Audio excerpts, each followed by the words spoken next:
سورہ نساء آیت نمبر 33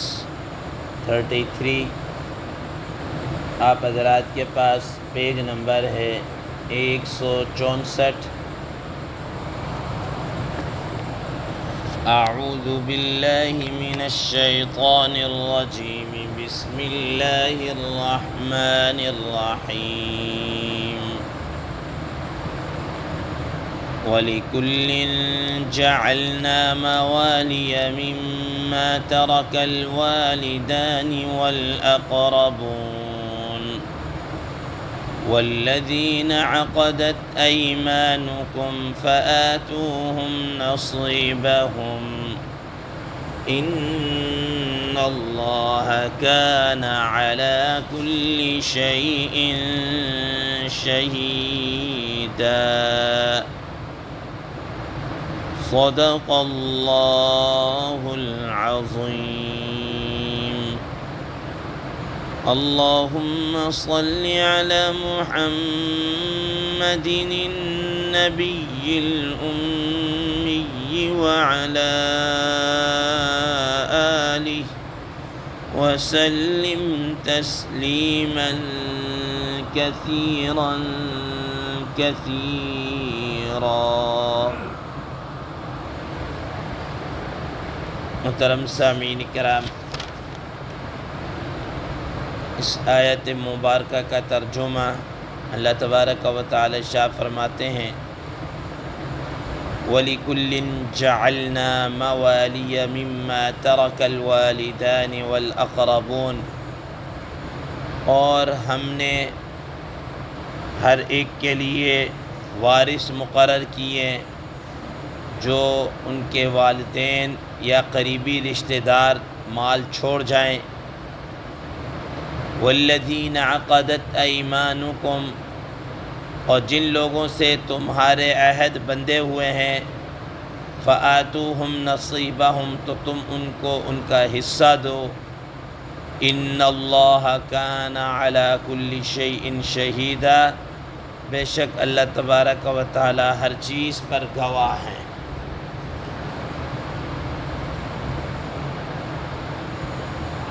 محترم سامعین کرام، ما قبل کی آیت میں ان چیزوں کی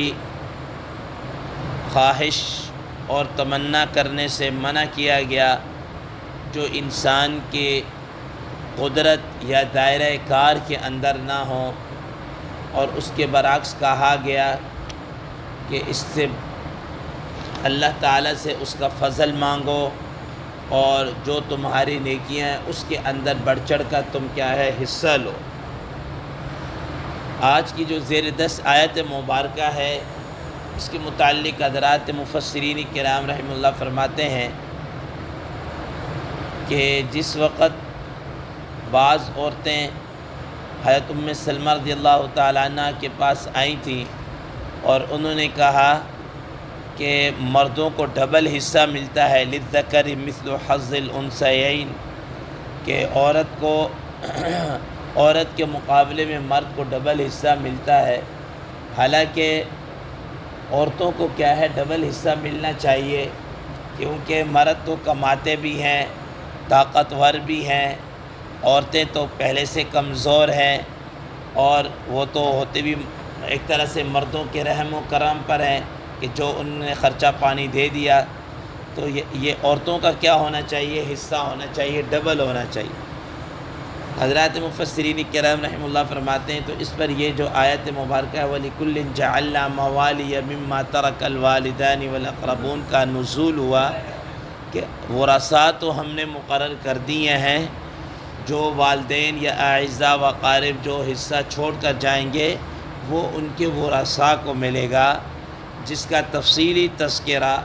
ما قبل میں آپ آیات میراث کے اندر پڑھ چکے ہیں، اور آپ حضرات کے علم میں ہے کہ اس میں تین طرح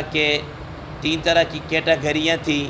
پہلے نمبر پر وہ لوگ آتے ہیں جن کو ذوی الفروض کہا جاتا ہے، جن کے حصص خود قرآن مجید کے اندر مقرر کیے گئے ہیں کہ ان کو نصف ملنا ہے، ان کو ہاف ملنا ہے، 1/3 ملنا ہے، 2/3 ملنا ہے، کتنا ملنا ہے، ٹھیک ہے، تو وہ حصے مقرر کر دیے گئے۔ دوسرے نمبر پر وہ رشتہ دار ہیں جن کو عصبات کہا جاتا ہے، کہ اگر ذوی الفروض جن کے حصے قرآن مجید کے اندر مقرر کیے گئے، اگر ان سے حصہ بچ جائے تو پھر اس کے بعد والے جو رشتہ دار ہیں ان کے حصے مقرر نہیں ہیں، ان کو دے دیا جاتا ہے۔ اور تیسرے نمبر پر پھر ذوی الارحام رشتہ دار آتے ہیں،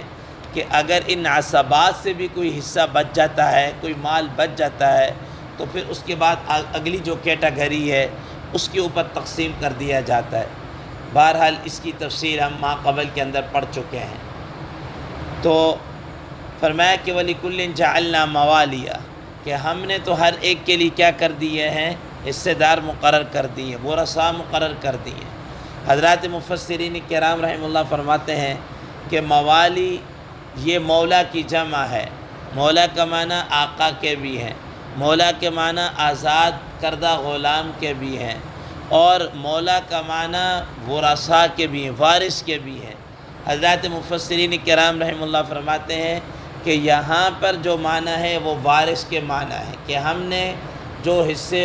ان کے رشتہ دار یا والدین چھوڑ کر جو ترکہ چھوڑ کر جائیں، جو مال چھوڑ کر جائیں، ہم نے ان کے وارث مقرر کر دیے ہیں۔ فرمایا والذین عقدت ایمانکم فآتوہم نصیبہم۔ یہاں سے حضرات مفسرین کرام رحمہ اللہ فرماتے ہیں کہ ایک چیز تھی جو ابتدائی اسلام کے اندر، بلکہ اسلام سے پہلے بھی لوگوں کے درمیان میں عائد تھی، جس کو عقد موالات کہا جاتا تھا۔ یہ عقد موالات کیا چیز ہوتی تھی؟ عقد موالات، عقد کا معنی گرہ لگانا، اور موالات باہمی دوستی کرنا۔ ہوتا یہ تھا کہ پہلے زمانے کے اندر لوگ آپس میں ایک معاہدہ کر لیتے تھے، کہ تم اگر مجھ کے اوپر، میرے اوپر کوئی تاوان آ گیا، کوئی دیت آ گئی، تو اس تاوان اور دیت کے اندر تم میرے ساتھ برابر کے شریک ہوگے۔ اگر تمہارے اوپر کوئی ایسی جنایت، کوئی ایسے مالی جرمانہ یا کوئی اور اس قسم کی کوئی چیز آ گئی، تو میں تمہارا ساتھ کیا ہے، برابر کا حصے شریک رہوں گا۔ تو اسی طریقے سے پھر یہ ہوتا تھا کہ اسی بنیاد کے اوپر وراثت بھی اسی بنیاد کے اوپر اس وقت تقسیم ہوتی تھی۔ چنانچہ نبی کریم صلی اللہ تعالیٰ علیہ وسلم نے جب مدینہ منورہ کی طرف حضرات صحابہ کرام رضوان اللہ تعالیٰ نے مجمعین ہجرت کر کے گئے، تو آپ صلی اللہ علیہ وسلم نے ان کے درمیان ایک مواخات، اخوت کا رشتہ، بھائی چارے کا رشتہ قائم کیا، کہ ایک مہاجر اور ایک انصاری کو آپس میں بھائی بنایا۔ اور یہ اس طرح کی بھائی بندی تھی کہ اگر ان میں سے مہاجر فوت ہو جاتا تو وہ انصاری اس کا وارث بنتا تھا، اگر انصاری صحابی رضی اللہ تعالیٰ عنہ کا انتقال ہو جاتا تو مہاجر صحابی رضی اللہ تعالیٰ عنہ ان کا کیا بنتا تھا، وارث بنتا تھا۔ اسلام نے اس کو کیا کیا، برقرار رکھا۔ لیکن جیسے جیسے اسلام پھیلتا گیا اور لوگ اسلام کے اندر داخل ہوتے چلے گئے، تو تب آ کر پھر یہ عقد موالات کو حضرات مفسرین کرام رحمہ اللہ فرماتے ہیں ختم کر دیا گیا، جس کا خود قرآن مجید کی اس آیت مبارکہ 21ویں پارہ سورہ احزاب کے اندر تذکرہ کیا گیا، وَأُولُو الْأَرْحَامِ بَعْضُهُمْ أَوْلَىٰ بِبَعْضٍ فِي كِتَابِ اللَّهِ، کہ اب رشتہ دار ہی جو ہے وہ کیا ہے، زیادہ حقدار ہیں کہ ان کو وراثت تقسیم کی جائے۔ چنانچہ اس کے بعد یہ عقد موالات کو کیا کر دیا گیا، ختم کر دیا گیا، یہ منسوخ ہو گیا۔ لیکن حضرات فقہائے کرام رحمہ اللہ فرماتے ہیں کہ ایک اور طرح کا عقد ہے جو باقی ہے، البتہ جو کیا ہے، باقی ہے، جس کا کہتے ہیں کہ والذین عقدت ایمانکم فآتوہم نصیبہم کے اندر بھی کیا ہے، تذکرہ کیا گیا۔ وہ کہتے ہیں کہ وہ عقد، اس کو عقد مولا الموالات کہا جاتا ہے، اس کو مولا الموالات، عقد موالی بھی کہا جاتا ہے۔ اور یہ کون سا عقد ہوتا ہے؟ فرماتے ہیں کہ یہ وہ عقد ہے کہ ایک آدمی ہے، مثال کے طور پر ایسے علاقے کے اندر وہ آیا ہے، اپنے رشتہ داروں کو چھوڑ کر آیا ہے جہاں اس نے اسلام قبول کیا، اور اس کے باقی جو رشتہ دار ہیں وہ سارے کے سارے یعنی نان مسلم ہیں، ٹھیک ہے، مسلمان نہیں ہے، سارے کافر ہیں۔ اب اس نے کیا کیا، اسلام قبول کیا، اور ایسے علاقے کے اندر چلا گیا ہے جہاں پر اس کا کوئی رشتہ دار نہیں ہے، اجنبی ہے۔ اب وہ وہاں پر جا کر اگر کسی مسلمان بھائی کے ساتھ اپنا اس طرح کا عقد اور اس طرح کی دوستی بھائی چارگی قائم کر لیتا ہے کہ بھائی میں تمہارا ذمہ دار ہوں گا، تم میرے، اور اس قسم کے، تو فرماتے ہیں کہ چونکہ قرآن مجید کے اندر حدیث مبارکہ کے اندر یہ اصول بیان کیا گیا ہے، لا يرث المسلم الکافر ولا الکافر للمسلم، کہ نہ تو مسلمان کسی کافر کا وارث بن سکتا ہے، نہ کافر کسی مسلمان کا کیا ہے وارث بنے گا۔ اب ظاہر ہے یہ مسلمان ہو گیا ہے، اس کے رشتہ دار کوئی اور ہے نہیں ہے، اس نے ایک مسلمان کے ساتھ اپنا اس طرح کا عقد قائم کر لیا ہے، لہذا اب اگر یہ فوت ہو جاتا ہے تو اس کی وراثت کس کو ملے گی؟ تو حضرات فقہائے کرام رحمہ اللہ فرماتے ہیں کہ اس کی وراثت، اس کی جب دیگر کوئی مسلمان رشتہ دار نہیں ہے تو اس کی وراثت اس مسلمان کو ملے گی جس کے ساتھ اس کا یہ تعلق، اخوت اور اس نے ایک رشتہ قائم کیا، اس کو ملے گی۔ جبکہ بعد دیگر فقہائے کرام رحمہ اللہ کی رائے یہ ہے کہ اس کی جو وراثت ہے، جو ترکہ ہے، جو اس نے مال چھوڑا ہے، وہ سارے کا سارا بیت المال کے اندر جمع ہو کر عام مسلمانوں کے لیے ہو جائے گا، بیت المال کے اندر کیا ہے جمع ہو جائے گا۔ بہرحال تو فرمایا اللہ تعالیٰ والذین عقدت ایمانکم فآتوہم نصیبہم، کہ وہ لوگ جن کی تمہارے آپس میں کیا کہتے ہیں دوستی ہو چکی ہے، یا تم نے اس پر قسمیں یا عہد و پیمان لے چکے ہو، تو فآتوہم نصیبہم، تو پھر ان کو کیا ہے کچھ حصہ دو۔